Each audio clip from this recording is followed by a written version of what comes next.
Il est maintenant 12h30 au Québec, 18h30 en Europe, et c'est le moment du rendez-vous avec Pierre Lessard.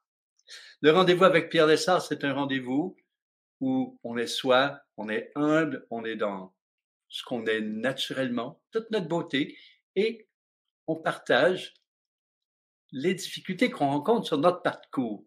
Alors, quelquefois, il y a des beautés, évidemment, sinon, ce serait encore plus difficile, mais quelquefois, il y a des entraves, il y a des heurts, il y a des leurres, et très humblement, j'essaie de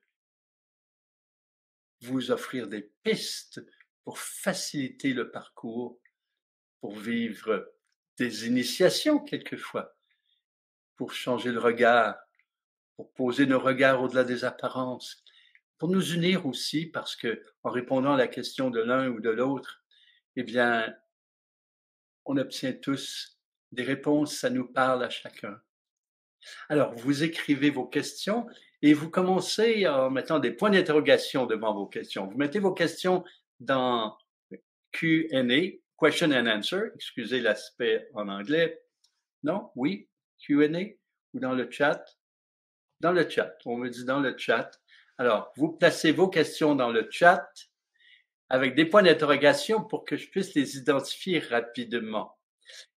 La rediffusion des questions et des réponses sera aussi dans votre espace membre à partir de demain ou plus tard. Merci d'être là. Les gens qui sont venus pour Unis pour l'humanité, vous pouvez rester bien sûr. Et un moment aussi de bienveillance, de tendresse, d'accueil. Un moment où on continue de s'unir, quelquefois dans des difficultés qu'on essaie ici d'éclairer, d'illuminer. Parce qu'il y a des beautés même dans l'expérience difficile. L'expérience est en soi soit un événement, une situation, une circonstance qui a pour but de nous amener dans une sensation, une compréhension, une transformation. Alors, je recherche les questions, si vous pouvez déjà les inscrire, et j'en vois une de Maria. Comment rester dans cette attitude si intense malgré les épreuves, contrariétés? Alors, eh bien, Maria, c'est un petit peu dans l'orientation de ce que je disais, c'est-à-dire que oui, il y a des épreuves, oui, il y a des contrariétés. Ce que je propose souvent, c'est de les voir comme des situations, des circonstances qui, malgré les apparences, sont provoquées par des états, des attitudes, des paroles, des comportements ou des peurs. Parce que, en fait, on a tendance à vraiment être aussi des créateurs de ce que l'on vit. Alors, en fait, l'important, c'est de émerger d'une sensation de victime. On vit tous des épreuves dans la vie et bien sûr, on n'est pas coupable de ces épreuves. On se crée pas des épreuves volontairement, on n'est pas masochiste. Et quelquefois, on n'en connaît pas la source. La première chose, c'est qu'on peut voir que une épreuve, un moment difficile, une situation est une expérience dont le but est de nous amener dans une transformation. Prenons un exemple simple. Quelqu'un vit un infarctus. L'infarctus, le problème cardiaque, a généralement eu des signaux auparavant. Donc, il y a un processus de signaux. Il est vrai qu'on est très sollicité dans nos vies.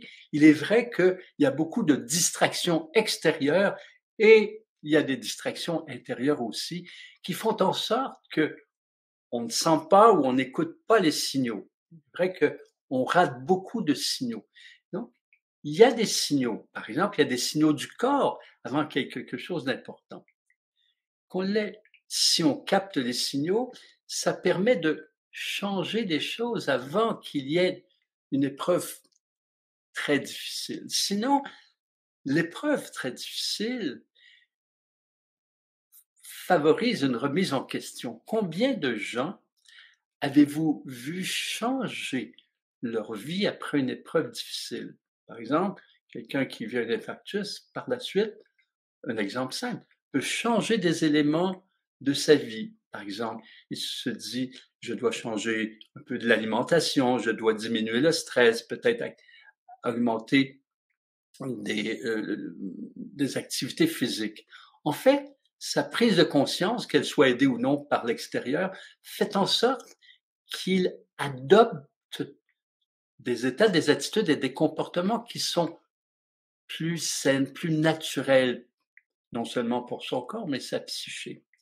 Et si je prends cet exemple, c'est que tout le monde peut l'avoir vu ou même vécu, et on peut l'extrapoler.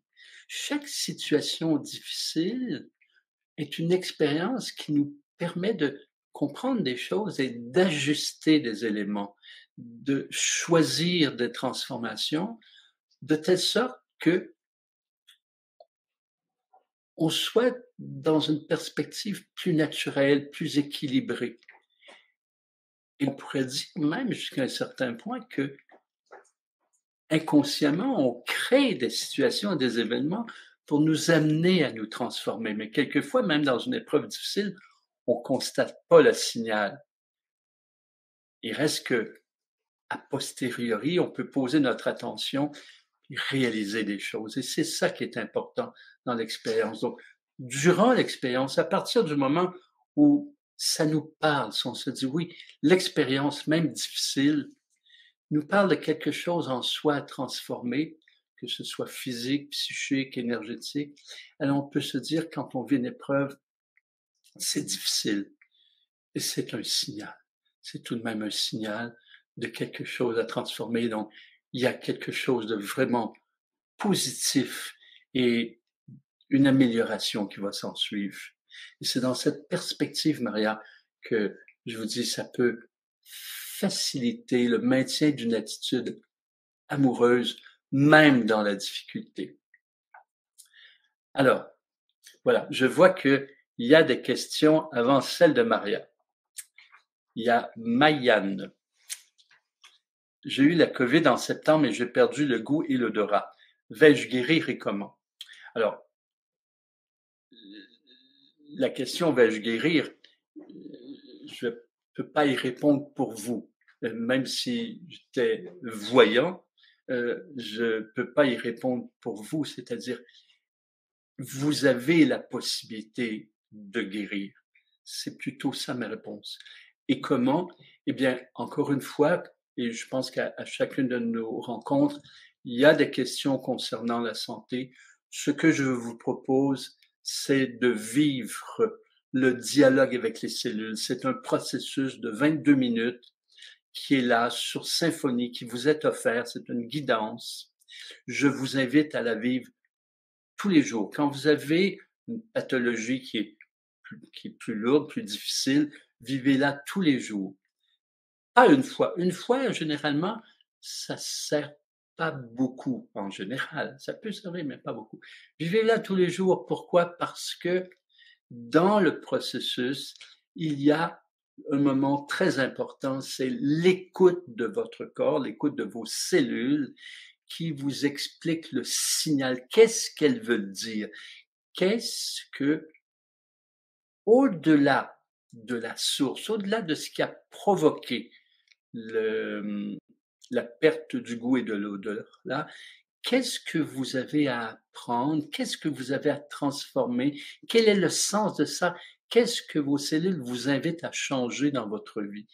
Parce que, en fait, ce que je vous transmets, et vous le retrouvez dans mon livre Éveillez votre pouvoir de guérison, ce que je vous transmets, c'est que tout déséquilibre physique, psychique, mais aussi comme même toute douleur physique est en soi un signal d'intensité croissante, c'est-à-dire c'est un signal récurrent dont l'intensité va croître pour nous ramener à nous-mêmes et entendre qu'est-ce que j'ai à transformer. Quelquefois, c'est quelque chose de physique, comme la nourriture. Quelquefois, c'est une attitude dans la vie. Par exemple, il y a des gens qui sont souvent colériques. Eh bien, des gens colériques n'aident pas leur corps parce que la colère a tendance à générer des toxines. Le stress génère des difficultés de fonctionnement au niveau des organes, par exemple, et du système nerveux.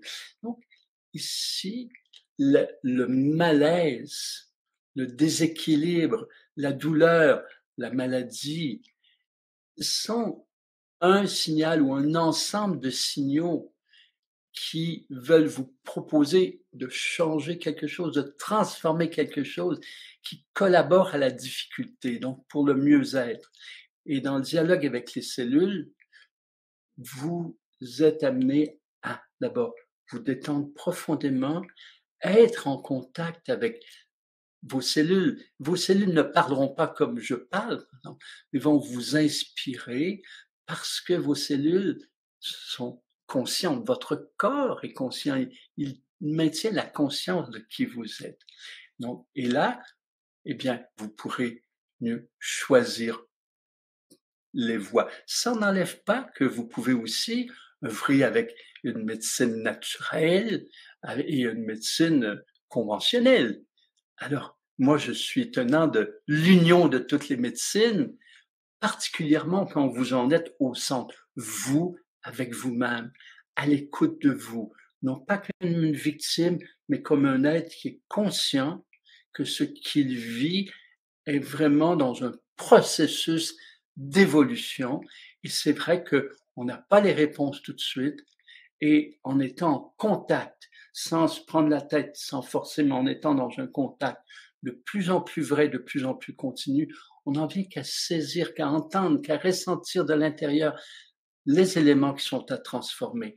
Et les autres médecines autour de nous, qu'elles soient énergétiques, naturelles, quand je parle de médecine naturelle, par exemple, la naturopathie ou tout ce qui l'entoure, et la médecine fonctionnelle, toutes ces médecines sont là pour nous aider, mais dans le sens que si on s'abandonne à elles, ben, le rôle n'est pas de nous guérir, le rôle est de nous accompagner dans notre processus. Voilà comment je vous propose les choses. C'est la question de Bertille qui nous dit: j'ai trop de stress dans ma vie, je vois mon besoin de le réduire, mais n'arrive pas à trouver de solution de fond, en plus de la méditation, relaxation. J'ai à changer de travail et ne me sens pas capable malgré des accompagnements. Je ne sais plus que faire. Je me sens déprimé par cette situation qui dure depuis trop longtemps. Eh bien, Bertie, je comprends. Un peu de stress, ça permet, c'est naturel. L'être humain fonctionne avec un peu de stress. Mais en général, presque toutes les personnes vivent trop de stress et il y a des gens qui en vivent énormément trop. Et le stress agit de façon négative sur tellement d'éléments. Diminue notre rythme vibratoire, il agit sur nos glandes, il agit sur nos organes, il agit sur le système nerveux central, sur le système nerveux périphérique, il diminue nos capacités cognitives, conceptuelles, il affecte la mémoire. Alors, en fait, le stress, c'est un des grands fléaux de notre monde actuel.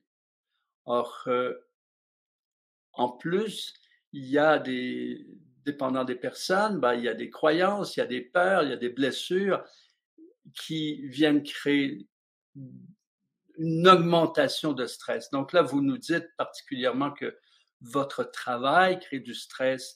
Ça, c'est un élément important que je vois chez beaucoup de gens, c'est-à-dire que dans le travail, c'est souvent il y a une demande de réussite, de performance, d'une part. Dans beaucoup d'environnements actuels, il y a un manque de ressources humaines, ce qui fait en sorte que moins de personnes ont à faire plus de travail. Donc, le supplément de travail, le supplément d'heures de travail, les exigences de performance ont augmenté. C'est une période où l'économie est, nous pourrions dire, difficile, fragile, ce qui fait en sorte que les entreprises font moins de profits, font des pertes, exigent plus des employés. Donc, il y a beaucoup d'exigences. De plus, très souvent, chacun a ses exigences sur lui-même pour être à la hauteur, pour performer, parce que beaucoup de gens s'évaluent eux-mêmes en fonction de leur réussite. Ça devient extrêmement compliqué. L'important, là, c'est de vous vraiment de vous créer toute une structure où vous pouvez vous détendre. Alors, méditer, c'est très bien, ça procure vraiment du calme, mais il y a des gens qui disent je suis trop stressé pour méditer. Alors, il y a vraiment toute une planification qui est à faire. D'abord, trouver des méthodes de détente physique et psychique, méditation, et il y a des éléments aussi qui sont physiques. Pour certains, c'est de se détendre avec la musique, d'autres se détendent en marchant dans un mouvement. Alors, ça dépend de chacun. Il y a plusieurs méthodes. Je vous invite à explorer les méthodes pour vous détendre. Ça, c'est au départ. Maintenant, quand vous vivez la méditation, je vous suggère de méditer en début de jour, si vous pouvez le faire, et entrer dans des états de calme, alors sans penser à votre journée. Et l'état dans lequel vous êtes, l'état de calme intérieur, vraiment comme l'inscrire. Pas simplement méditer, mais réaliser, ressentir, être conscient de l'état. De telle sorte que par la suite, vous vous habituez à fermer vos yeux quelquefois quelques secondes pour retrouver l'état.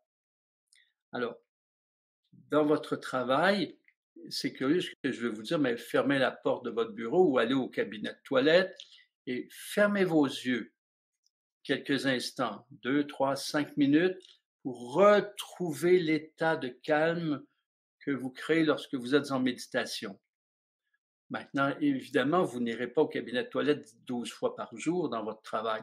Sauf que si, par exemple, vous méditez 20 minutes le matin, puis que dans le 20 minutes, vous retrouvez du calme, et que 2 ou 3 fois dans la journée, vous fermez la porte pour 5 minutes ou pour 3 minutes, et en 3 minutes, vous retrouvez dans l'état du matin. Après, dans la journée, quelquefois, vous fermez les yeux 10 secondes avec simplement l'intention de vous projeter dans l'état où vous êtes au début du jour. S'il y a une journée qui est plus intense et que le matin, vous n'avez pas réussi à vraiment méditer, projetez-vous dans l'état méditatif d'une journée où c'était calme ou dans un moment de vacances. Vous savez, souvent, ce que je vais vous dire, c'est identifier dans votre vie un ou plusieurs moments où vous étiez très, très calme, très détendu. Et ces moments, revivez-les et inscrivez la sensation en vous. Puis, lorsque c'est un moment qui est plus exigeant, vous pouvez même au début de votre méditation retrouver le moment et la sensation qui était calme. Il ne s'agit pas de vivre dans le souvenir du passé, attention. Il s'agit d'aller puiser une sensation dans le passé pour pouvoir la vivre maintenant. Par exemple, dans le passé, vous étiez sur une plage, vous avez eu une longue vacance et puis vous avez contacté des états profonds de calme durant les méditations sur la plage. Aujourd'hui, vous méditez avant d'aller au travail, donc vous fermez vos yeux, vous retrouvez le souvenir et vous retrouvez la sensation. Quand vous retrouvez la sensation, laissez-la les souvenirs, maintenez la sensation. Ça va vraiment vous aider. Et même dans votre travail, par la suite, vous pouvez retrouver la sensation du calme du matin ou même la sensation que vous aviez dans ce souvenir-là. Ça, c'est une des approches. Et c'est vraiment intéressant. Et si c'est vrai pour le calme, pour la légèreté, c'est vrai par exemple aussi pour un état amoureux, un état d'ouverture, un état d'effervescence. Parce que tout ça, c'est en vous, vous les avez vécus. Donc, c'est comme des espaces qui sont en vous et vous pouvez les retrouver. Une autre chose que vous pouvez faire, j'appelle nos plateformes intérieures. Vous vous créez un moment d'intériorisation, par exemple un week-end où vous avez un peu plus de temps. Et dans votre intériorisation, vous imaginez un espace virtuel. J'appelle une plateforme virtuelle. Et cette plateforme virtuelle, vous la créez comme vous l'aimez, qui représente le calme profond. Alors, ça peut être, par exemple, au sommet d'une montagne, ça peut être sur une plage, dans la forêt où vous n'entendez que les oiseaux, quelque chose qui, pour vous, représente le calme, et vous le créez. Vous créez une ambiance, il y a une ambiance de couleurs, il y a une ambiance sonore, visuelle, à votre façon. C'est votre plateforme ou votre monde virtuel sous la rubrique calme profond. Et là, vous vous imaginez là et vous vous détendez à une période où vous avez le temps. Et là, vous le visitez régulièrement, assez souvent, de telle sorte que cet espace virtuel devienne vivant en vous. Donc, un espace virtuel vivant en vous est aussi réel pour l'inconscient ou le subconscient qu'un espace physique. Donc, sachez ça. Et à ce moment, même dans votre travail, quelquefois, vous fermez les yeux quelques secondes et vous allez dans votre espace virtuel où il y a le calme. Ça va vous aider énormément. C'est donc une deuxième approche. Une troisième approche, et dans un autre sens vraiment, c'est aussi associé à le meilleur de vous-même. Quelquefois, votre travail ne vous correspond pas, mais c'est le travail que vous avez actuellement et il est alimentaire, il vous sert bien. Par contre, il peut créer du stress. Alors dites-vous, quel est le meilleur de vous-même? Non pas le performant de vous-même, le meilleur. Le meilleur de vous-même quand vous vous sentez bien, détendu, amoureux et que vous avez envie avec les collègues, les collaborateurs, d'offrir le meilleur de vous-même parce que ce travail vous offre la rémunération que vous voulez. Vous voyez, c'est quoi le meilleur de vous-même? Et imaginez-vous, dans votre travail, offrir le meilleur de vous-même. Maintenant, quand vous êtes au travail, et que tout à coup le stress vient, encore une fois, vous pouvez aller vers le cabinet porte fermée, quand vous avez les 3 minutes ici et là, et retrouvez-vous dans la sensation que vous offrez le meilleur de vous-même, ni moins, ni plus. Et vous allez contacter le calme et la joie d'offrir le meilleur de vous-même. Quand vous arrivez à faire ça, au début, dans des intériorisations qui durent peut-être 15 minutes, vous pouvez les reproduire, donner des ancrages dans des moments où vous avez 3-4 minutes. Ce qui fait en sorte que quand vous avez 3 secondes, vous fermez les yeux et vous pouvez retrouver la sensation. Ça aussi, ça va vous aider. Voilà. Évidemment, avec les différentes techniques de détente physique, psychique. Voilà, Bertie. Alors, je parle à Bertie, mais je pense que je parle à beaucoup de gens parce que le stress, il est là vraiment dans nos sociétés. Merci tout le monde d'être là, d'être revenu, de m'avoir attendu avec ce bris technique-là. Christine nous dit, je vis des pertes de sens. Je disais des perles de sens. Alors, il y a quelque chose, on va essayer de transformer les pertes en perles. Je vis des pertes de sens régulières et c'est difficile à gérer dans mon activité de thérapeute. Pouvez-vous me donner une explication et me donner des conseils pour gérer cela? Des pertes de sens peuvent être à 3 niveaux. Les pertes de sens de sa vie, des pertes de sens de la vie, donc de soi dans la vie, ou des pertes de sens de la vie dans l'univers. Alors, ça se passe chez tout être humain qui est en évolution. Tout être humain vit des moments où il y a des pertes de sens. Alors, je m'explique. Vous êtes en évolution Et dans votre processus d'évolution, vous transformez progressivement la relation avec vous pour que ce soit une relation avec l'être de lumière incarné, une relation avec l'énergie, avec l'univers. Vous changez progressivement de regard. En même temps, la vie quotidienne ne change pas nécessairement au même rythme. Et puis, ce qui se passe dans le monde ne change pas nécessairement dans la même direction, du moins au niveau apparent. Ce qui fait en sorte que dans le processus d'évolution, tout à coup, il peut y avoir une perte de sens. Mais, par exemple, pourquoi je fais tout ça? Ça donne quoi de faire tout ça? Quand c'est une période de perte de sens, ça peut être régulier. Par exemple, dans une certaine période, je vous dirais, à cette étape de votre vie, par exemple cette année, durant une période d'environ 3, 4, 5, 6 mois, vous êtes dans un questionnement ou une sensation que tout ne fait pas sens. Et alors, ça revient souvent. Donc, autrement dit, il y a des périodes où vous êtes dans une propension à vivre ces petits épisodes.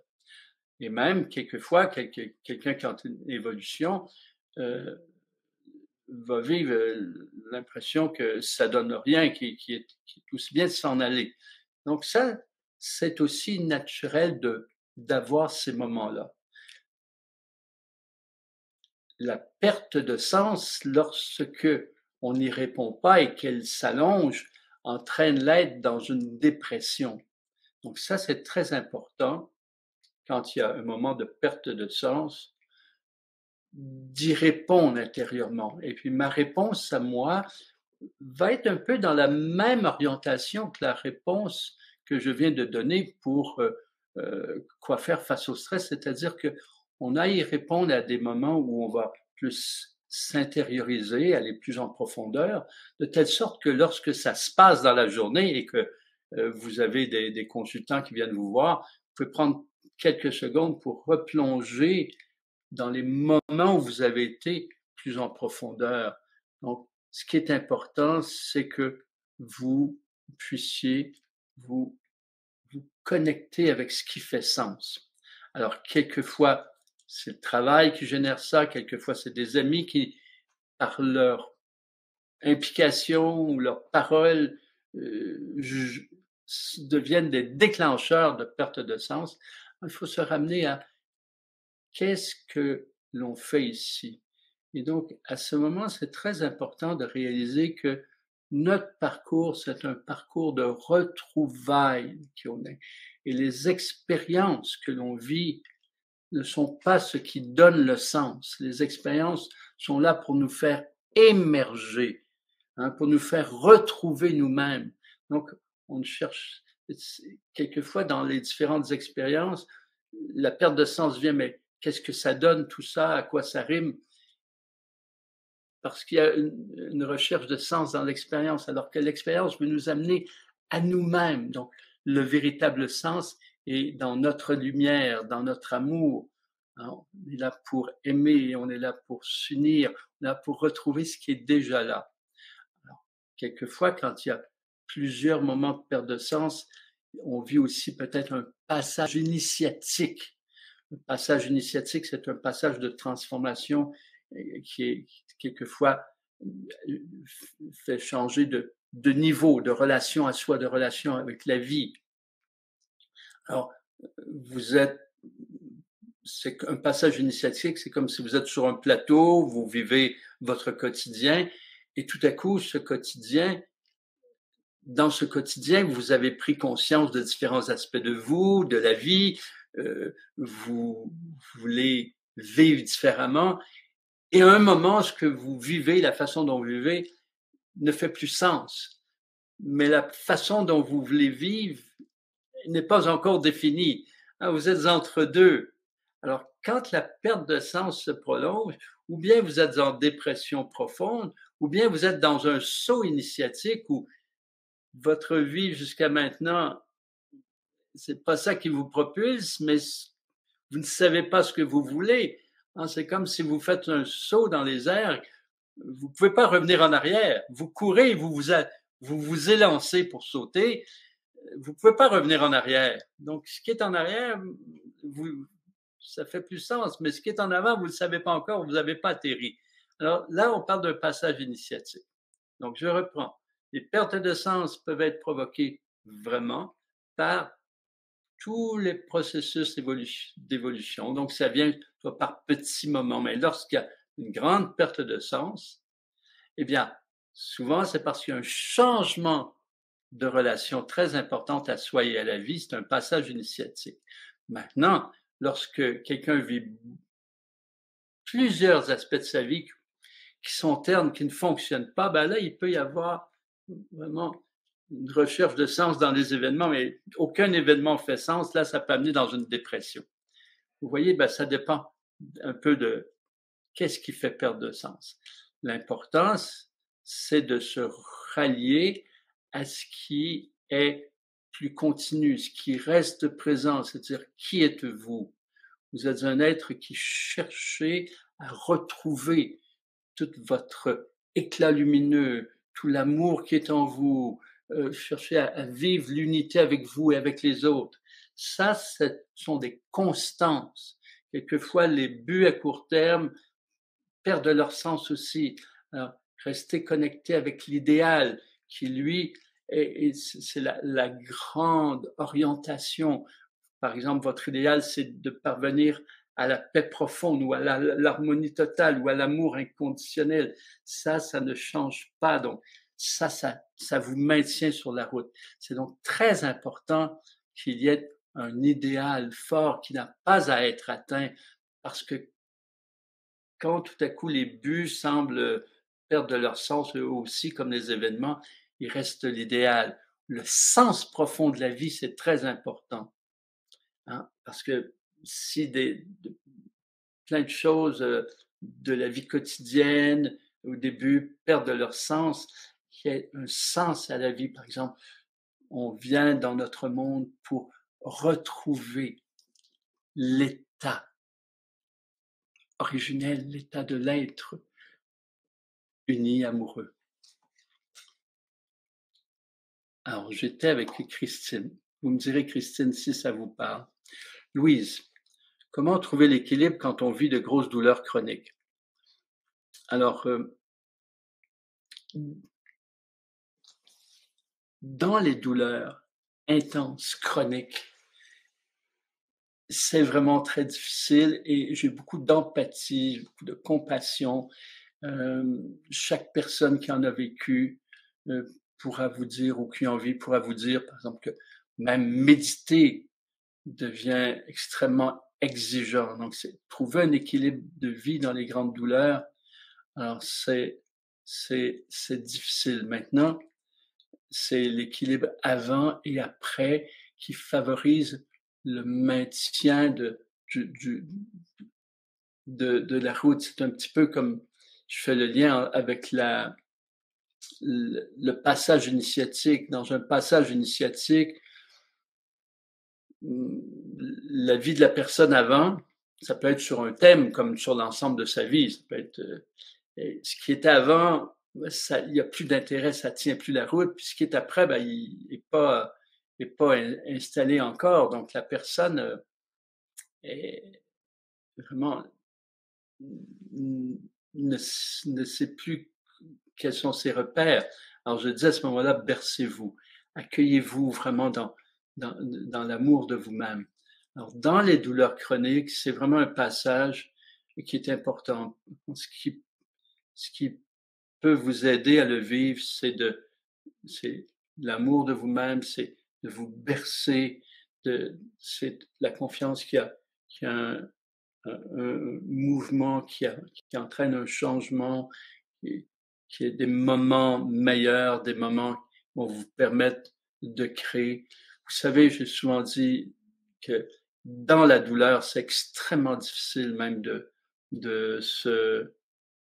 méditer, de s'ouvrir, etc. Dans la douleur, souvent, si je vais vivre une douleur très, très, très intense, je vais tenter de me projeter comme si j'allais me désidentifier même du corps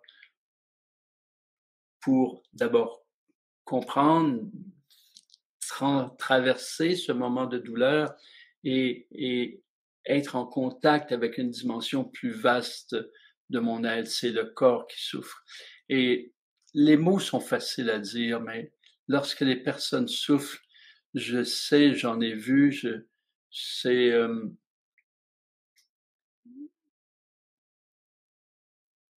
c'est difficile et on a besoin de s'unir. C'est-à-dire que moi, je vous tends la main, je vous offre mon cœur quand vous êtes dans ces moments-là. Euh, Essayez de déconnecter avec le corps, mais pas déconnecter votre énergie, mais pour euh, permettre d'entrer dans un état un peu plus vaste, un peu plus d'expansion. Euh, à d'autres moments, connecter avec ce à quoi ça sert, lorsque ça sert. Il y a des gens qui vivent des douleurs chroniques, qui n'ont pas vraiment saisi le signal. Et il y a des signaux quelquefois qui sont qui proviennent de la collectivité. Vous savez, la douleur, c'est un des éléments les plus difficiles à expliquer. Dans la douleur d'un individu, il y a vraiment des sources qui sont en lui, mais il y a des sources aussi qui sont du passé et il y a des sources qui sont collectives. Et il y a des gens pour moi qui sont vraiment des missionnaires, c'est-à-dire qui portent certains éléments de l'humanité. Ce sont les gens qui sont généralement on le sent, on les voit, sont les plus empathiques de l'humanité, les gens qui sont le plus compassion, les gens qui sont les plus amoureux de l'humanité. Ceux-là, quand ils souffrent, on a l'impression qu'ils prennent une partie de la souffrance de l'humanité. Alors, voilà.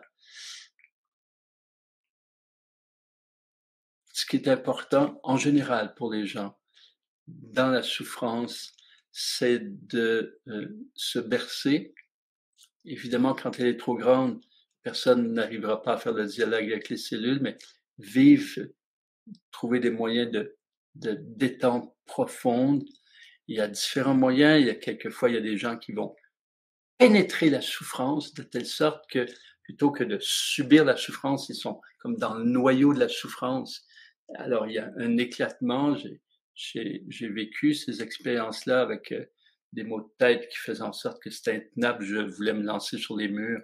Donc, je entrais dans le cœur de la souffrance et donc je ne la sentais plus comme de l'extérieur, comme si j'étais la souffrance.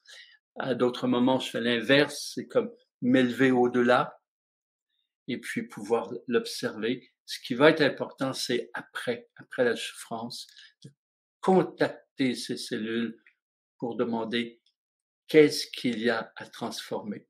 Voilà. Pas tant comprendre, à transformer. Le pourquoi, c'est une chose. Le pourquoi, le comment, c'est une chose. Et qu'est-ce qu'il y a à transformer? C'en est une autre. Quelquefois, il y a un lien, mais quelquefois, il n'y en a pas. Gisèle nous dit l'amour est une vibration très élevée. Agit-il parfois comme un bouclier protecteur lorsqu'on fait face à un environnement aux vibrations plus basses? Quel mantra serait le plus efficace? Gisèle, j'aime ce que vous dites et j'aime aussi en changer un petit peu les mots, si vous me permettez. Parce que la notion de protection, pour moi, s'associe avec une coupure, alors que l'amour, c'est une ouverture. Et souvent, j'aime à présenter cela comme cela, c'est que l'état amoureux fait en sorte qu'il y a des vibrations nombreuses et tellement belles et puissantes que ça désamorce les vibrations plus lourdes qui pourraient venir vers nous. Donc, je comprends votre notion de bouclier, mais je suis d'accord avec. C'est juste que plutôt que de dire un bouclier protecteur, je, je vous invite, en tout cas moi, ce que j'utilise, c'est plutôt une puissance d'émanation lumineuse qui ont tendance à dissoudre ce qui n'a pas d'affaire en moi. Donc c'est plutôt comme, oui, c'est ça, c'est comme si, imaginons qu'il y a vraiment un courant froid intense qui vient. Et là, vous avez une source de projection de chaleur qui fait face à ce courant-là. C'est comme un courant même dans l'eau. et il y a une rivière chaude qui rencontre un courant froid dans la mer. Et donc, c'est comme, l'idée, c'est pas de se protéger, l'idée, c'est que ça émet. Moi, ça me fait penser à Joshua, à Jésus, avec un tel amour que ça désamorce, c'est ça que je veux dire, ça désamorce les autres courants. Plutôt que de se protéger par l'amour, c'est pas pour se protéger, c'est comme, en fait, il n'y a aucune protection, il y a plutôt l'émanation de l'être qui, naturellement, va désamorcer ce qui ne serait pas beau. Mais ça va dans le même sens. Hein. Alors, quel mantra serait le plus efficace? Eh bien, il y a des mantras qui sont connus dans le monde, que des millions, peut-être des milliards de personnes disent. Par exemple, Om Namo Shivaya. Om Namo Shivaya, ça signifie je reconnais, j'honore l'être divin, l'être de lumière en moi. I honor my inner self. Donc, j'honore l'être lumineux en moi. Alors, il y a aussi Om Mani Padme Hum qui est transmis par tous les gens qui sont tibétains ou amis du bouddhisme lamaïste. Qu'est-ce que ça fait? Ça fait simplement que vous vous unissez dans un mantra. Il faut bien comprendre qu'un mantra, ce sont des mots que l'on répète et que la répétition favorise un état de calme. Un état de calme qui permet à ce que vos vibrations puissent circuler ici. Vous pouvez être amoureux dans le stress, alors il y a comme il y a un peu de chaos dans tout ça, mais si vous êtes dans le calme, votre amour, votre lumière émane. Donc, vous pouvez faire un mantra, vous pouvez dire par exemple paix, harmonie, compassion. Paix, harmonie, compassion. Paix, harmonie, compassion. Et vous venez de créer un mantra. S'il vous parle, ce mantra, eh bien, s'il vous fait vibrer, c'est parfait. S'il vous fait vibrer, c'est-à-dire créer d'une part une effervescence amoureuse et d'autre part un calme profond, c'est magique, c'est parfait. Vous pouvez dire Om Mani Padme Hum si vous voulez. Vous pouvez dire des mantras qui existent. Les mantras qui existent font en sorte que vous générez une vibration qui est magnifique et qui est partagée de millions d'êtres humains. Donc, c'est unificateur aussi. Vous pouvez faire un mantra en sanskrit, parce que plutôt que vous arrêter une compréhension intellectuelle, c'est la vibration du mot hein, qui agit. Donc, ça, il n'y a plus de mental. Et quelquefois aussi, les mots sont dansants. Alors, j'ai pas un mantra particulier, et j'aime bien que l'on comprenne le sens profond du mantra et que celui que vous choisissez, vraiment, il vous fait vibrer. Madi nous dit comment garder notre sécurité intérieure. La sécurité intérieure, c'est une forme de paix, vous vous sentez bien. Alors là, ce qui est intéressant, c'est de saisir ce que vous entendez par sécurité versus l'insécurité intérieure. Sécurité, par exemple, d'être vous-même, de ne pas vous perdre vous dans la confusion, par exemple. Ça peut être une façon d'entrevoir la sécurité. Donc, je vous dis, c'est très important d'abord de s'ancrer, de s'enraciner, s'enraciner à la terre et au ciel. Donc, c'est vraiment, au ciel, c'est toute l'énergie de notre source, versus la terre, c'est l'énergie de où on vit actuellement. Donc, pour moi, c'est très important, c'est les ancrages, ce double ancrage à la terre et au cosmos ou à l'univers tout entier. Ça, c'est important pour notre stabilité. La centration énergétique que l'on fait le matin, c'est pour moi, c'est très important pour notre équilibre. Ensuite, l'unification âme, corps, esprit. Donc, on a une forme ritualisée qui s'appelle la fusion des trois corps, qui le favorise. C'est très important. La méditation va favoriser notre équilibre. Favorise beaucoup d'aspects, la méditation, dont l'équilibre de l'être. Après, le choix, de plus en plus, le choix progressif de nos pensées. Quelles pensées on nourrit? quel état on maintient, on nourrit, quelle attitude on nourrit, vont favoriser l'équilibre. L'équilibre intérieur sera plus garant de notre équilibre extérieur, même quand il y a la tourmente ou la turbulence extérieure. Est-ce que je reste vraiment en équilibre? Est-ce que je reste dans une forme de sécurité? C'est-à-dire que je maintiens la relation avec moi, je maintiens la relation avec la vie, avec l'univers. Encore une fois, si vous me définissez ce que vous entendez par sécurité, je vais l'axer de façon plus précise. Pour moi, la sécurité intérieure, c'est le maintien de ma relation avec l'être de lumière que je suis. Chaque jour, dans un moment d'intérieur, je vais vivre dans la sensation que je suis une âme et un esprit, je vais l'affirmer. Je suis une âme, amour, je suis un esprit conscient, et ça, c'est ma nature profonde.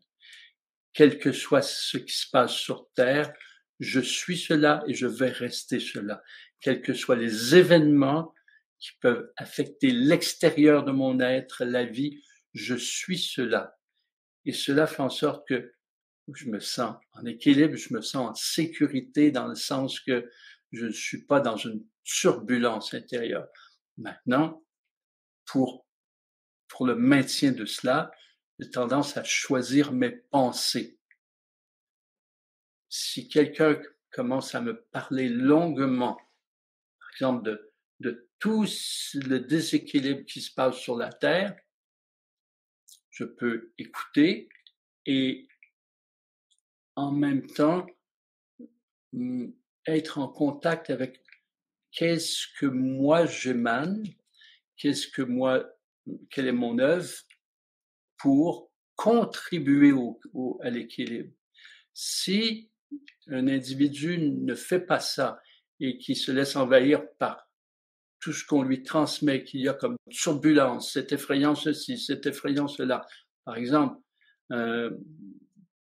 tout ce qui est pas dit et qu'on entend à gauche et à droite, ben, quelqu'un peut se sentir vraiment agité et perdre vraiment son état de sécurité intérieure. Alors, le choix des pensées et le choix de comment vous contribuez est aussi très important pour votre sécurité. C'est-à-dire que vous savez qui vous êtes, vous savez ce que vous émanez, vous savez comment vous contribuez à votre façon, de telle sorte que vous ne vous laissez pas agiter par tout ce qui est dit, que ce soit vrai ou que ce soit faux. Parce que là, on parle de votre sécurité intérieure. Alors, c'est pas dans la recherche de est-ce que ce qu'on dit c'est vrai ou est-ce que ce qu'on dit c'est faux qui va créer vraiment la stabilité et la sécurité intérieure. C'est qui vous êtes, votre relation avec qui vous êtes aussi. Donc, j'ai parlé de l'équilibre énergétique qui assure la sécurité intérieure. J'ai parlé aussi du choix de vos pensées, du choix de votre état, de votre attitude, de comment vous collaborez à votre façon sans la comparer à qui que ce soit, fait en sorte que vous êtes vraiment plus stable intérieurement et donc plus en sécurité. Donc, c'est très, très important quand il y a des gens qui parlent de ce qui ne va pas dans le monde et particulièrement de ce qui n'est pas évident, ce qui n'est pas connu. Vous savez ce que je veux dire. Souvent dans les réseaux sociaux, on parle ceci et ça fonctionne comme cela et puis le monde est contrôlé par ses forces, etc. Et ça crée beaucoup d'insécurité intérieure et de fragilité. Donc, c'est très important. Si vous voulez transmettre ce qui est pour éclairer les gens, assurez-vous oui, de les éclairer, mais non pas de les déstabiliser. Ça, c'est vraiment, vraiment très important. Parce que je me rends compte depuis longtemps que souvent, les dirigeants créent de la peur pour ensuite sécuriser les gens. Les sécuriser avec leurs moyens, avec eux. La technique de la peur est très utilisée. Maintenant, il y a vraiment un grand courant pour dénoncer. Je trouve que c'est bien que de plus en plus on comprenne c'est quoi les véritables enjeux. Maintenant, souvent, dans les façons de dénoncer, il y a des gens qui créent beaucoup de peur et qui créent de déstabilisation et de l'insécurité. Donc, c'est intéressant de vraiment s'assurer que ce que l'on transmet ne déstabilise pas et aussi la façon dont on accueille les choses ou l'ampleur de ce qu'on accueille est choisie. Donc, choisissez ce que vous laissez entrer pour maintenir votre sécurité intérieure. Evelyne nous dit, depuis quelque temps, lorsque je médite, je ressens des fourmillements, des démangeaisons dans tout le corps, des impatiences dans les jambes, comme si mon corps voulait m'empêcher de me concentrer. À quoi cela est-il dû? Il y a plusieurs raisons potentielles. D'abord, il se peut que la circulation actuellement, en général, votre circulation sanguine soit moins fluide et que quand vous êtes dans une position de méditation, je ne connais pas votre position, et ça crée ça, des engourdissements, des fourmillements, des impatiences. Alors, vous avez avantage à, avant ou de façon générale, vous assurer de la bonne circulation sanguine. Vous avez aussi à vous assurer de la bonne digestion.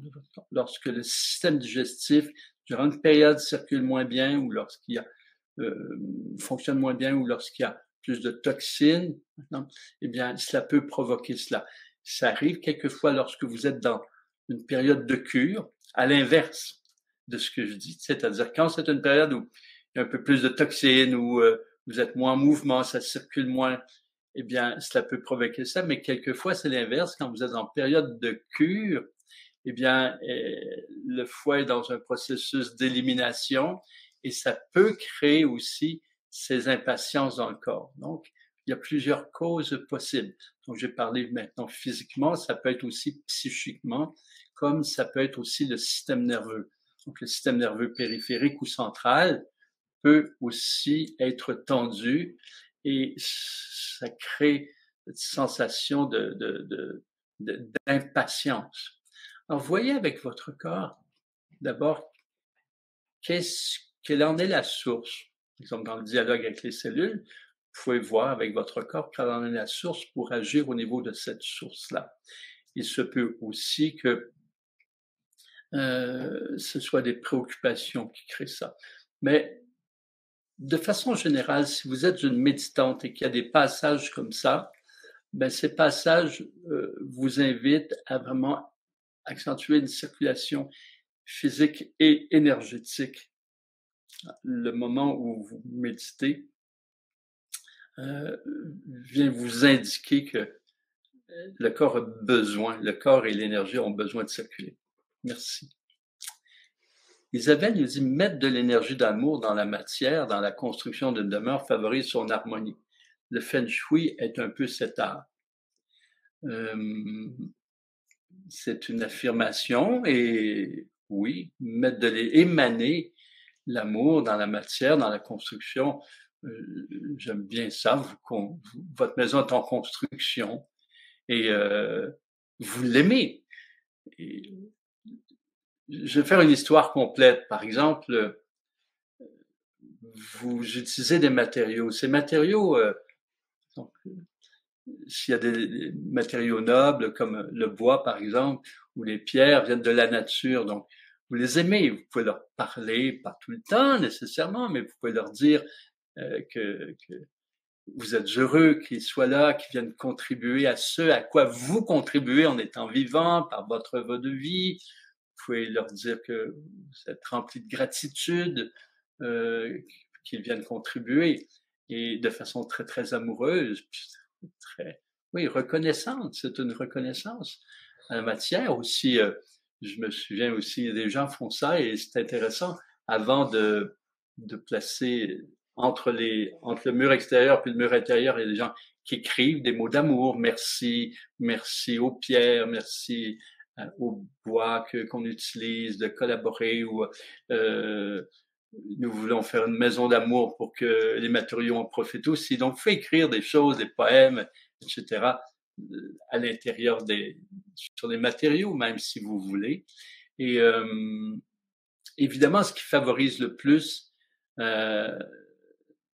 l'harmonie, si le Feng Shui et d'autres méthodes que le Feng Shui y collaborent, ce qui favorise le plus l'harmonie dans une demeure, c'est l'harmonie de chacun des êtres et l'harmonie entre eux. Alors, il pourrait y avoir l'harmonie, par exemple, dans la façon dont la maison est conçue, donc Feng Shui, par exemple, la façon dont même il y a la circulation dans la maison, dont les meubles sont placés. Tout cela peut favoriser l'harmonie.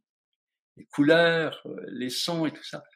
Il reste qu'avant toute chose, c'est l'harmonie dans les êtres et l'harmonie entre les êtres qui va favoriser l'harmonie, parce que tout pourrait avoir été conçu de façon totalement harmonieuse, et si les êtres ne sont pas harmonieux, ça va pas favoriser vraiment une atmosphère d'harmonie. Bon, tout contribue à ce qu'il y ait de l'harmonie ou de l'amour dans une maison. Et c'est très beau l'idée que on s'unit à nos matériaux, ça fait partie du un. C'est même intéressant par exemple, ça me pense, on va utiliser des matériaux de bois, par exemple. On peut aller voir les arbres, aller dans la forêt, s'il y a une forêt pas loin, et on peut expliquer aux arbres, voilà, je suis rempli de gratitude, je vais utiliser du bois, et en même temps, je ferai en sorte que dans ma demeure, les êtres qui y vivent et les êtres qui vont venir contribuent à ce que on vive en harmonie avec la nature plutôt que de vouloir la posséder et l'utiliser. Donc, comme si vous dites à la forêt et aux arbres, le bois qu'on a utilisé ou les arbres qu'on a utilisés seront dans un environnement où on va vraiment faire en sorte de respecter la nature. C'est comme si ils contribuaient à autre chose, donc, qui aide la nature. L'idée, c'est de favoriser l'union avec toutes les formes de vie. Maria nous dit, bon, elle accueille le propos. J'ai répondu à Maria tout à l'heure. Je vous remercie de le mentionner. Julie nous dit que la cohérence cardiaque aide pour diminuer le stress. Oui, tout à fait. Brigitte nous dit, comment sait-on qu'on est aligné sur son mandat d'incarnation et son œuvre en lien avec le collectif? Et c'est une très bonne question. C'est une question qui fait appel à éventuellement une très longue réponse. Un peu à chaque semaine, je dis que je vais mettre en place un parcours. Je vais faire physiquement un parcours. Je pense que ça va commencer par 6 jours. Je vais être en présentiel avec un groupe où on va œuvrer à partir de la destinée, mandat d'incarnation, œuvre de vie, et on quitte à se revoir, par exemple, 3 mois après. L'idée, c'est de s'assurer que on est vraiment aligné dans son œuvre de vie. Alors, y répondre comme ça en quelques instants, c'est difficile. Il n'en reste pas moins que votre mandat d'incarnation ou mission de vie, ou vous l'appelez comme vous voulez, n'est pas comme une obligation de l'univers. C'est une expression de tout votre être qui correspond à qui vous êtes. Donc, vous pouvez mieux savoir que vous êtes dans votre mandat d'incarnation si ce que votre alignement de vie, votre œuvre, est dans l'utilisation de vos éléments les plus naturels. Maintenant, vos éléments les plus naturels, vous ne les connaissez pas nécessairement. Et surtout en début de vie, mais ces éléments naturels, ils émergent. Ce que je veux dire par là, c'est que si vous avez vraiment une grande facilité depuis toujours à la conceptualisation, à l'agencement des choses pour créer, et que ça vous crée une joie, mais que vous n'utilisez jamais ça dans votre œuvre de vie, il y a un fossé. Si vous sentez que vous avez, par exemple, une grande capacité d'écoute, beaucoup d'empathie, vous aimez la psyché humaine et ça crée un bien-être d'écouter des gens et sans vouloir leur donner des conseils, les aider à y voir clair, mais que ça vraiment, ce sont des aspects de vous qui sont centraux depuis toujours, que vous n'utilisez pas dans votre œuvre, ben, ça vous indique qu'il y a un écart. Et donc, comment vous pouvez être certain? Eh bien, l'expérience de la vie vous l'indique. Là, je vous dis comment vous pouvez vous assurer quels sont les signaux qui font que vous n'y êtes pas. Et vous me demandez comment être sûr qu'on est aligné. Eh bien, être dans son mandat d'incarnation, dans son œuvre de vie, génère de la paix, de la joie et de l'amour de soi. Ça, c'est la réponse la plus vraie que je peux vous transmettre quant aux effets extérieurs. Ça vous dit pas comment y arriver, mais c'est vrai que je viens de revoir votre question. Comment sait-on qu'on est aligné dans son mandat d'incarnation et dans son œuvre de vie? Eh bien, ce que vous êtes et ce que vous faites comme œuvre génère en vous de la paix, de la joie et de l'amour de vous-même.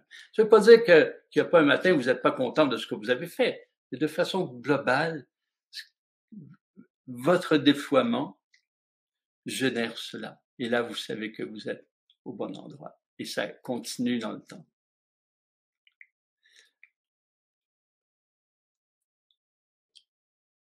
Alors, Christine nous dit, ce sont les actions que j'ai entreprises qui perdent du sens. Alors, bon, les clés sont là. Oui, les actions. Eh bien, quand les actions que vous entreprenez perdent du sens à vos yeux, c'est un message, c'est un signal, en fait. Il faut pas nécessairement essayer de leur donner du sens. Et là, il faut voir à quel niveau ça perd de son sens. Encore une fois, dans le parcours initiatique, ça dépend où on est. Je vous donne deux niveaux très différents.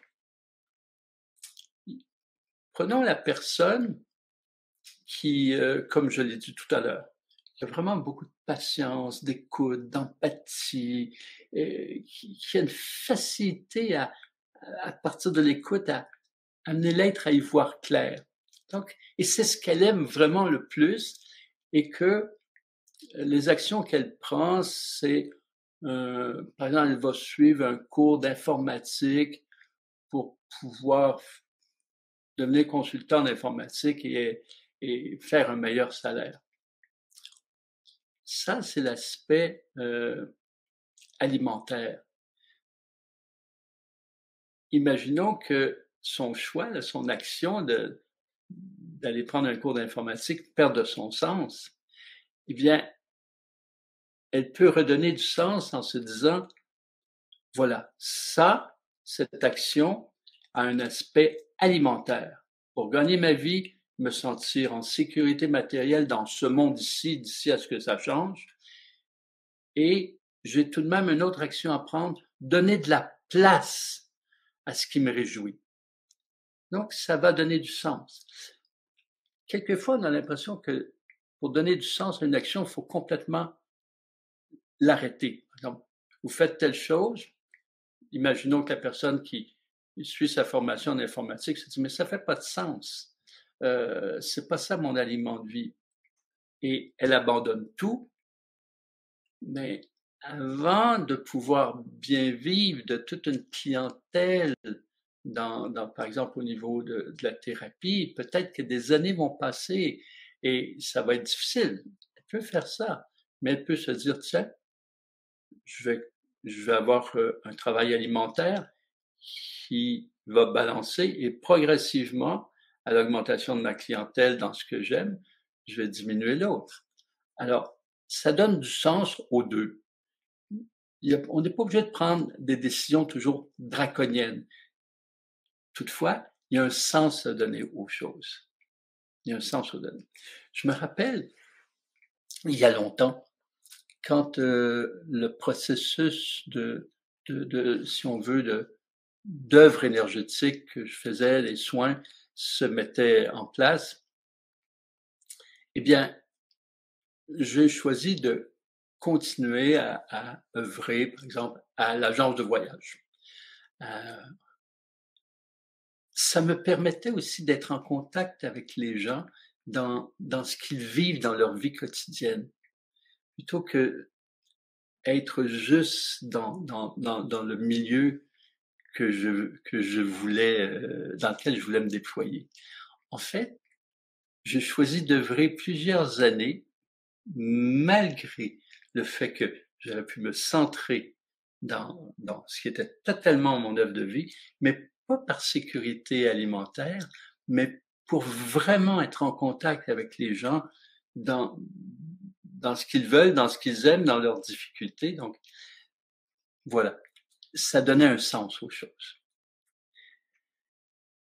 Isa, je ressens comme un grand besoin, comme d'avoir des vibrations plus élevées autour de moi. J'ai beaucoup de compassion et aimerais aussi qu'on ait plus de compassion de moi, vu tout ce que j'ai traversé. J'ai écrit plusieurs livres et doute de moi, car rarement je suis mise en valeur et surtout pas dans ce que je suis. Je suis parfois mise en valeur pour le faire, mais pas pour l'être que je suis. Comment puis-je faire pour me sentir plus aidé et encouragé afin d'aboutir joyeusement à publier et à être à ma place, prenant toute ma place et rien que ma place? Ah, c'est une question qui est importante. Je vous remercie de votre, de vous livrer comme ça. Et plusieurs personnes, je pense, là, parmi le groupe qu'on est, peuvent se retrouver à leur façon. Et ils ne font pas tous la même chose, mais beaucoup de gens se disent, tiens, je ne me sens pas reconnu, apprécié, euh, tel que je suis. Et, et ce vers quoi j'aime vous amener, c'est que le plus important, c'est que vous reconnaissiez, vous puissiez vous apprécier tel que vous êtes. En soit, à un niveau, les gens sont aujourd'hui plus que jamais très préoccupés par eux-mêmes. Ils recherchent des services, ils recherchent de l'aide et des gens comme vous, peut-être qui aident avec leurs livres, etc., sont souvent moins reconnus et appréciés que les gens vont leur chercher ce qu'ils ont besoin. Euh, c'est comme si je vous disais, quelqu'un va au restaurant et il veut un mets qui est savoureux et nourrissant, et quand il l'obtient, ben, il est satisfait. Et c'est ce qu'il veut obtenir. Et les gens n'ont pas tous le réflexe de remercier, apprécier, reconnaître le cuisinier derrière, l'individu qui a eu l'idée de faire le menu. C'est vrai que plusieurs l'ont aussi. Et je parle en général. On peut observer aussi que, par exemple, beaucoup de gens demandent à l'arbre de lui donner un conseil, demandent au guide, aux anges.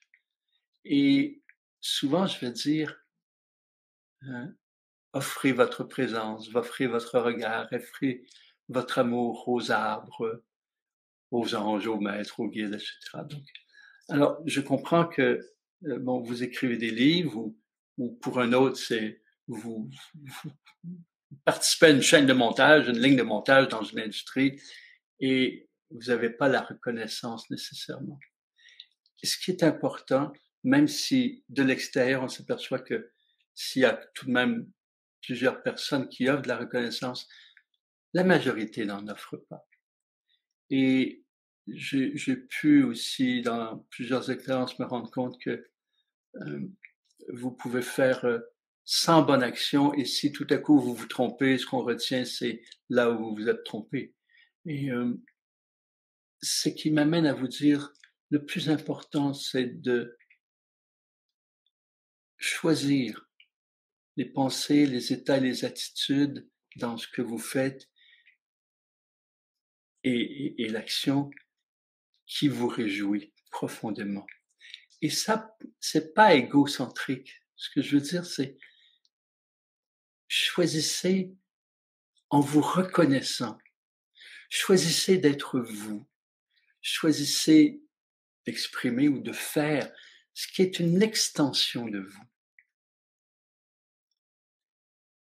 De telle sorte que ce que vous choisissez d'être et de faire puisse vous ravir, vous réjouir, provoquer une sensation vraiment de reconnaissance de vous. Et ce que ça crée, c'est que ça vient de l'extérieur. Ne l'attendez pas de l'extérieur. Et il y a un piège à la chercher de l'extérieur. Et quelquefois, ce piège, c'est de bifurquer. Plus quelqu'un cherche la reconnaissance, comme l'amour de l'extérieur, plus, même sans se rendre compte, il commence à essayer de être et de faire ce qu'il croit que l'autre ou les autres attendent qu'il soit et qu'il fasse. Ce qui fait en sorte qu'il n'est plus lui-même. Et le piège est celui-ci. Imaginons que j'articule mes choses pour dire ce que je pense que les gens veulent entendre, pour qu'ils me reconnaissent et qu'ils m'aiment. Je tente de les dire, de les faire et d'avoir une allure qui correspond à ce que les gens veulent pour être reconnus. Eh bien, le piège, c'est que s'ils me reconnaissent, intérieurement, je vais savoir qu'ils ne me reconnaissent pas pour qui je suis parce que je suis pas ça. Et s'ils ne me reconnaissent pas, je suis pas satisfait non plus. Donc, tout ça, ce sont des pièges. Si la personne est, dit et exprime ce qu'elle est, ce qui ne signifie pas qu'elle ne peut pas être douce, diplomate, chercher les termes qui seront saisis. Si la personne est elle-même et ce qu'elle offre est elle-même, elle va en obtenir une joie, une sensation de reconnaissance d'elle-même et d'amour qui sera associée à un bien-être profond. Et cette joie, cet amour, cette reconnaissance qu'elle a pour elle vont vibrer et générer une sensation de bien-être autour de la personne. Et les personnes vont vous reconnaître dans ce que vous êtes avant même de ce que vous faites. Est-ce que vous m'avez suivi? Je parle à Isa, mais je parle à tout le monde. La personne qui, avec bien sûr des nuances, l'idée c'est que si quelqu'un, dans son expression, va à l'encontre de tout, il ne sera pas aimé. Mais si la personne est vraie, c'est comme un artiste. L'artiste qui veut être reconnu, veut plaire, veut être aimé. Ah, il est à l'écoute, là, on dit que, bon, on aime ce qu'il fait, et il est à l'écoute des critiques, et le piège, c'est que peu à peu, ils se mettent à faire des peintures qui répondent à ce qu'on attend. Et puis là, les gens sont contents. Et il est content, mais à un certain moment, il va se rendre compte qu'il ne peint pas ce qu'il aime. Donc, il va avoir de la reconnaissance extérieure parce qu'il satisfait les gens, mais lui, il ne se reconnaîtra pas et peu à peu, ça va créer une forme de malaise, éventuellement de frustration. Ça va paraître dans ses vibrations, ça va paraître dans ses peintures et ce que ça crée au début, il n'aura plus la reconnaissance. Vous savez, il va défaire ce qu'il a fait.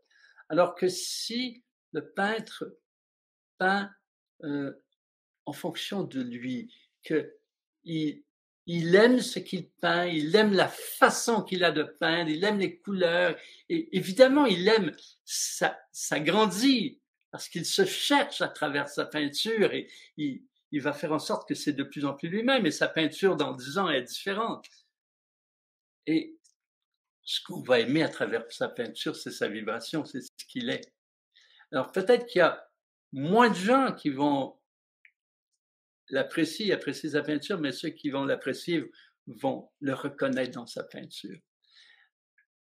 Alors, tout ça pour dire ce que j'ai dit dans la première phase. Commençons par être sûr qu'on est soi-même et que ce que l'on fait est une expression de soi, une extension de soi, une manifestation de soi qui génère de la joie, de l'amour pour nous-mêmes, ce qui fait en sorte que ça devient facile d'aimer les autres parce qu'on n'attend pas. Voilà. Je pense que si c'est pas clair, vous me le dites. Isabelle, mon fils de 29 ans a un trouble anxieux généralisé. Quand une crise arrive, souvent il décharge son stress sur moi. Il n'est plus dans l'instant présent et je me sens totalement impuissante. Avez-vous une suggestion pour aider à le calmer?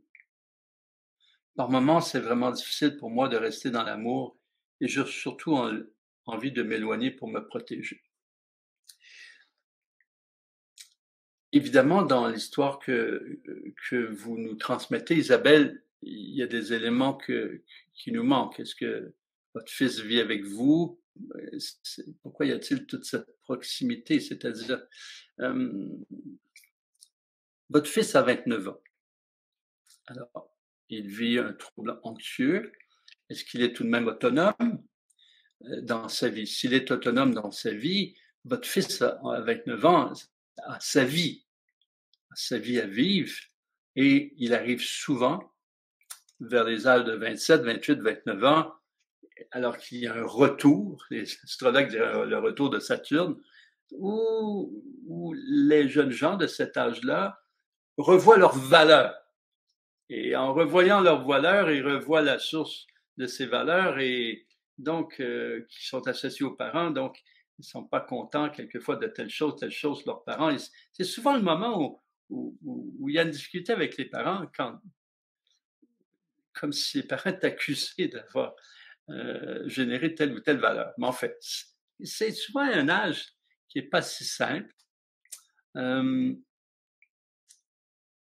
Et à la fois, vous êtes sa mère et votre rôle a été de l'accueillir, votre rôle a été de le guider à se reconnaître, à s'aimer, à se choisir en choisissant sa vie.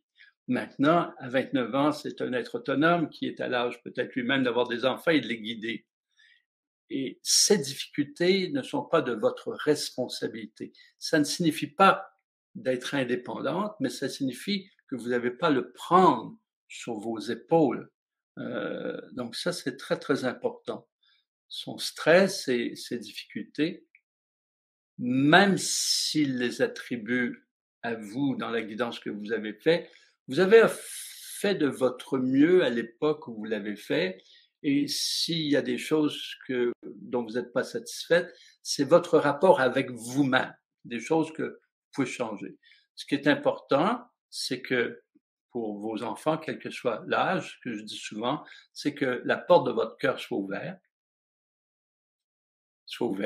qu'il y ait toujours une place pour vous pour maintenir une relation d'amour, les accueillir dans l'amour, et vous n'avez pas à accueillir leur colère et décharger leur stress. Donc, c'est important de leur dire, écoute, que vous êtes ouverte pour parler de certaines choses. Peut-être vous pouvez même, des fois, si vous en avez envie, expliquer s'ils vous reprochent des choses du passé, expliquer dans quel contexte, expliquer le contexte dans lequel vous étiez et comment vous avez fait les choses.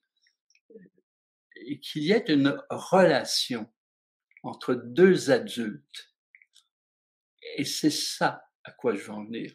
Votre fils est un adulte. Ce n'est plus l'enfant, adolescent ou jeune enfant que vous avez un rôle pour le guider. Vous continuez de le reconnaître. Maintenant, vous pouvez être ouverte, discuter, revoir des choses avec lui comme deux êtres qui se respectent, qui se reconnaissent, qui s'aiment, qui mettent pas la faute sur l'un et sur l'autre. Alors, s'il a cette difficulté-là, il a besoin d'un accompagnant et ce n'est pas votre rôle de l'accompagner. Donc, s'il a besoin d'un thérapeute, d'un accompagnant, il est mieux d'aller voir l'accompagnant. Vous voyez ce que je veux dire? Vous pouvez pas être encore sa maman, sa maman comme quand il était enfant, et sa thérapeute, et à la fois la responsable de ses maux. Vous êtes la mère qui, en principe, a développé avec son enfant lorsqu'il a atteint, je sais pas, 16, 18, 20 ans, une relation de deux adultes qui peuvent s'éclairer mutuellement. Quelquefois, c'est votre enfant de 30 ans qui vous apporte une suggestion. C'est une relation entre adultes qui peuvent s'aimer, s'apprécier, se reconnaître, mais vous n'avez pas à le prendre sur vos épaules. Alors, pour rester dans l'amour, souvent je veux dire, visualisez-le heureux, calme, dans sa vie autonome. Et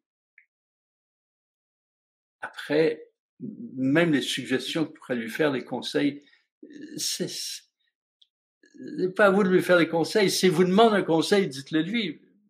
Mais lui conseiller de faire ceci, cela, généralement, à 29 ans, ils vont faire l'inverse parce qu'il n'est plus dans cette relation. Alors, dites-lui que si il veut discuter avec amour, vous êtes disposé à discuter avec amour. Et s'il a besoin d'aide, il peut la chercher, il va avoir des gens qui vont le conseiller où la trouver. C'est ce que je vous suggère pour que justement qu'il n'y ait pas une détérioration, pour que vous puissiez être dans un état pour maintenir l'amour plutôt que ça se détériore. Vous ne seriez pas bien avec ça. Isaac nous dit, parfois je me sens fatigué de n'être bien réellement qu'avec l'invisible, dans la nature, en méditation. Je voudrais être bien avec les humains sans plus prendre sur moi. Je voudrais vivre la légèreté, la joie de mon âme. Pouvez-vous m'aider? Ben, je vous comprends. Et puis, il y a beaucoup de gens qui pourraient dire ça aussi. Je connais beaucoup de gens qui sont bien dans la nature et c'est en difficulté avec les gens. En fait, il y a de plus en plus de gens qui expriment leur beauté, qui expriment la tendresse, la bienveillance.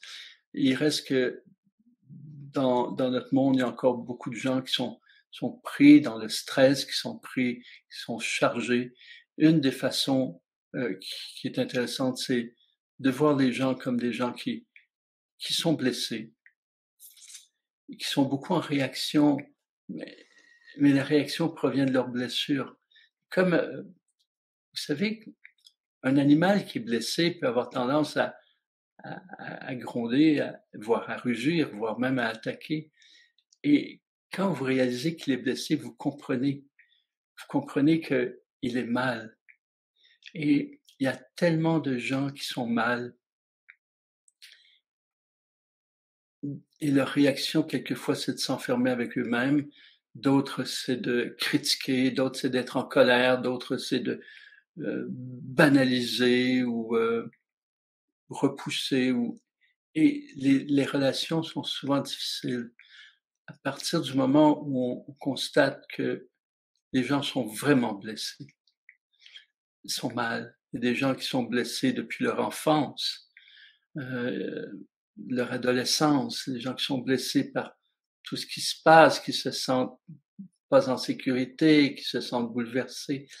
Et c'est la façon la plus spontanée qui me vient de vous dire comment vous pouvez changer cette relation avec les gens, c'est d'écouter quand quelqu'un, par exemple, manifeste de la colère, c'est de le regarder avec compassion en lui disant qu'est-ce qu'il veut dire vraiment, quelle est la source de son insatisfaction. C'est sûr que ça vient pas tout de suite, tout le temps, mais en fait, quand on réalise que les gens sont mal et que leur façon d'être et l'expression de leur mal, c'est un cri de malaise, eh bien,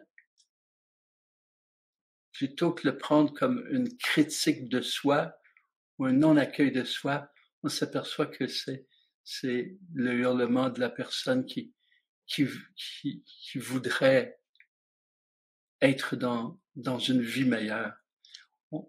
C'est une humanité où les gens ne sont pas bien de tout ce monde de compétition dans lequel ils sont stressés, dans lequel il y a des douleurs, il y a de la maladie physique, psychique, il y a de la pression, il y a du contrôle, il y a de la manipulation, et il y a tellement de stress. Les gens voudraient crier qu'ils étouffent, et leur façon de crier, quelquefois, c'est malhabile. C'est malhabile, c'est comme... Vous savez, quelquefois, on observe les enfants en fin de journée qui sont, les Québécois vont dire, sont tannants, sont agités, sont énervants, sont fatigants, ils pleurnichent, ils crient, ils exigent, sont colériques. Et quand je les vois comme ça, je me dis, oh, il est fatigué. Il est fatigué. C'est pas sa nature. L'enfant, il veut jouer. Et donc, en fin de journée, quelquefois, quand dans toutes sortes d'affects, ils sont plus exigeants, sont plus difficiles, sont fatigués. Alors, si on se mettait à moins les aimer, alors on comprendrait que c'est nos enfants, on le voit bien qu'ils sont fatigués parce qu'ils ne sont pas comme ça, généralement. Alors, les enfants des autres, c'est la même chose. Maintenant, les êtres humains en général sont fatigués. Ils sont fatigués, ils sont blessés, ils sont mal. Et ça fait en sorte que c'est difficile. Comme les parents en fin de journée, c'est difficile.